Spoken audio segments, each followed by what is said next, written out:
This is a memorial day for a person get murdered. And the donkeys who they are listening, nobody noticed that there is some this is wrong. This is disgusting. What is that? Somebody saying I thought CP he like Charlie. I'm not talking about Charlie, my friend. I'm talking about what they are doing to Charlie. They brought the enemy of a Charlie. Charlie, he invite people to speak against Islam. He just, before he died, he invited opposite prophet, right? So why? Because obviously he's convinced Islam is bad. So he said to himself, okay, this guy is an ex-Muslim, and he speak against Islam. Let me invite him. So we know how he stand, right? How they invite this guy? Who is the wicked who invited this wicked man to the memorial? Who? Wicked people. This is why I'm saying to you, this turning point is already destroyed. The guy is gone. His organization is gone. Look who they invited to speak. And that will tell you that they are not going to be successful. When I said I don't agree with them when they voted for the wife of Charlie, and I said, what I know that she was like a beauty queen of Arizona, something like that. I forgot which state. Some people they say this is not a good thing to say. Why it's not good thing to say? Somebody is interested to be beauty queen. Do you know what does that mean? They wear bikini. They show their skin. They check the size of their butt and the size of their boobs. They put them in the stage, and then you become a winner or a loser. What is the qualification of this woman to become a leader of an organization like this, which was growing rapidly? You tell me. Somebody said she made a great speech, and this speech is made mostly. Those speeches are not even made by the one who said them. Even Trump's speech, the official one, he don't make it. Every single speech, Obama, Bill Clinton, Hillary Clinton, anything, they don't make the speech. They have official, professional people write the speech for them. And this is telling you from the beginning that this organization is going in the wrong direction. The guy, he just was killed a few days ago, and look what they are doing. They make a movie of his memorial. There's no way that the one who is leading this organization now is approving those names, and he is a smart person or a leader. People who stand totally against what your husband did or he stand for, you invite them. Those are the enemies of your husband. Oh, Charlie, he wanted to Sucker Carson to speak after he died. He said that to you.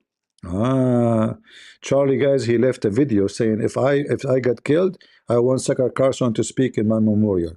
Or maybe you are saying he wanted his wife to be, why he was expected to be killed tomorrow. Anyway, I mean, this is all is a what I see is disgusting.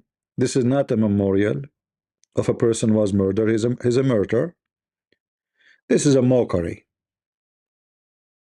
When I was in high school, I never attended a funeral, never in my life. I don't like to attend them anyway.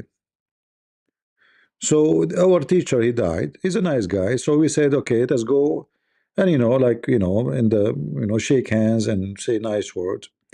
In the Middle East, when they serve you coffee, after you drink the coffee,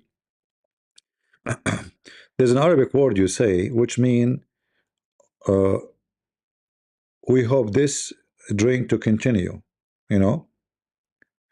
But you say this in every coffee you drink, but not in a coffee where you drink in the funeral because you are wishing them death. Because this is like a statement about the occasion of the drink. You know what I mean? So we said, remember, don't say this word because always we say it, like we are just a bunch of kids. And we went inside, and then one after one, they start saying the word which we agreed not to say it automatically. They did not to forgot what we agreed upon. And then all the audience, all the people who they are sitting, they heard us and they start laughing. It's a funeral, you know. But they knew like a bunch of kids, and they are saying the wrong word.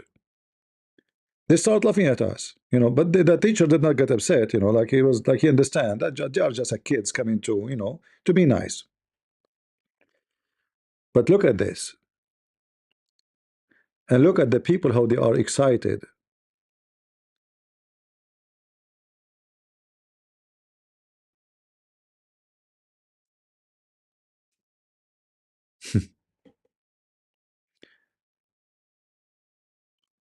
A wicked on the stage, and he want to tell you about Jesus, and this is what he do. A monkey. A person who worked for Qatar promoting Sharia, promoting Islam, he is invited to the guy. Should I show you what Charlie said about Islam? We can play tons of videos. How they invited this guy. By the way, did they invite cow dance too? Because that will make it even more nice, huh? Did they invite cow dance or only this horse monkey? It's a large number of Muslims around the world who are sympathetic to these acts of craziness. Pew Research poll findings that 1 of every 4 Muslim Americans younger than 30 believe suicide bombing in the defense of Islam is justifiable. For instance, do you believe that Arabs carried out the 9/11 attacks? Only 40% believe Arabs carried them out. Do they think the Jews did it? I get that decent Muslim Americans feel under attack. They feel like they're being unfairly portrayed as terrorists. I understand all that. But at some point, you have to say, this really is a real problem, and it's discrediting all of us. This is before Qatar start pumping money in his pocket. You have to agree that at a certain point those Muslims are dangerous. You know, you have to agree. And then the dangerous money of the Muslims came to his pocket, and then after that, Islam is a wonderful religion. And until we take it seriously, it's going to continue now. We can debate the details here, but I think it's important to acknowledge a baseline, and that is that there have been an awful lot of attacks where actual people died in the United States and in Europe, committed by people saying really clearly we're acting in the name of Islam. Hasidic Jews, I mean, they're a set-apart community, speak a different language, not assimilated, but I don't see a lot of terror attacks committed by those groups. We often hear Americans say, I have said, including last night, is that assimilation is the problem, these people are not assimilated. And yet you look around, and there are actually a number of groups in our society and yours who aren't assimilated. Hasidic Jews live apart, the Amish live apart, they pose no threat at all to the country they live in. They love the country. Why is this group different? Well, the Muslim population of the West is rising very quickly, and that has implications for social cohesion or national security. So if I say, as Islamic countries do, you don't have a choice. You have to wear the hijab. You need to be modest, and if you're not, you could get raped, and if you do, it's your fault. And you have to avert your gaze from men. For example, women are asked to walk behind their husbands, or in some countries they're not allowed to drive or vote. Under certain circumstances, can that be empowering? Can female genital mutilation be empowering?